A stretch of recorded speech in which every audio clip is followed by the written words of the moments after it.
प्रिय विद्यार्थी मित्रांनो, आज आपण शिकणार आहोत हेल्पिंग वर्ब्स किंवा ऑक्झिलरीज या दोन्हीचा अर्थ एकच असतो, सहाय्यकारी क्रियापदे.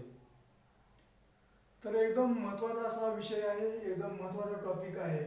जर आपणास हे सहाय्यकारी क्रियापदे जर समजली, त्याचा अर्थ जर आपल्याला समजला, तर आपलं स्पोकन इंग्लिश एकदम परफेक्ट बनू शकते.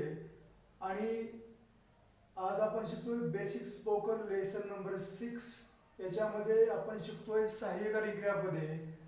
आणि तर सुरुवातीला सहाय्यकारी क्रियापदाचे प्रकार समजून घेणे महत्त्वाचे आहे. आणि त्याच्यामध्ये सहाय्यकारी क्रियापदाचे प्रकार दोन असतात.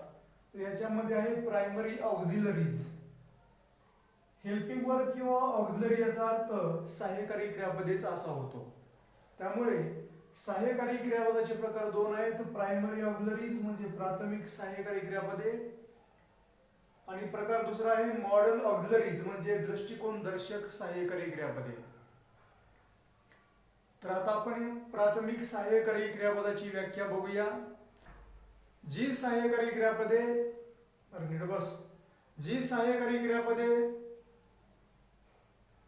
फक्त वर्तमान काळ आणि भूतकाळ याविषयी माहिती सांगतात त्यांना प्राथमिक सहाय्यकारी क्रियापदे असे म्हणतात.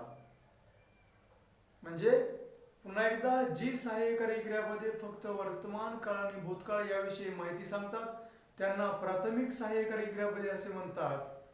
आणि प्रकार दुसरा आहे मॉडल ऑक्झिलरीज म्हणजे दृष्टिकोन दर्शक सहाय्यकारी क्रियापदे.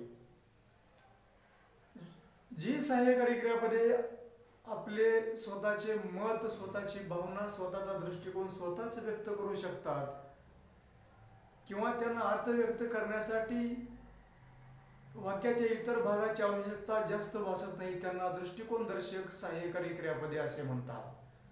तर आज आपण सहाय्यकारी क्रियापदाचे दोन प्रकार पाहिलेत. त्याच्यामध्ये प्रकार दुसरा आपण मॉडल ऑक्झिलरीज बघितलेला आहे, आणि प्रकार पहिला बघितलेला आहे प्रायमरी ऑक्झिलरीज.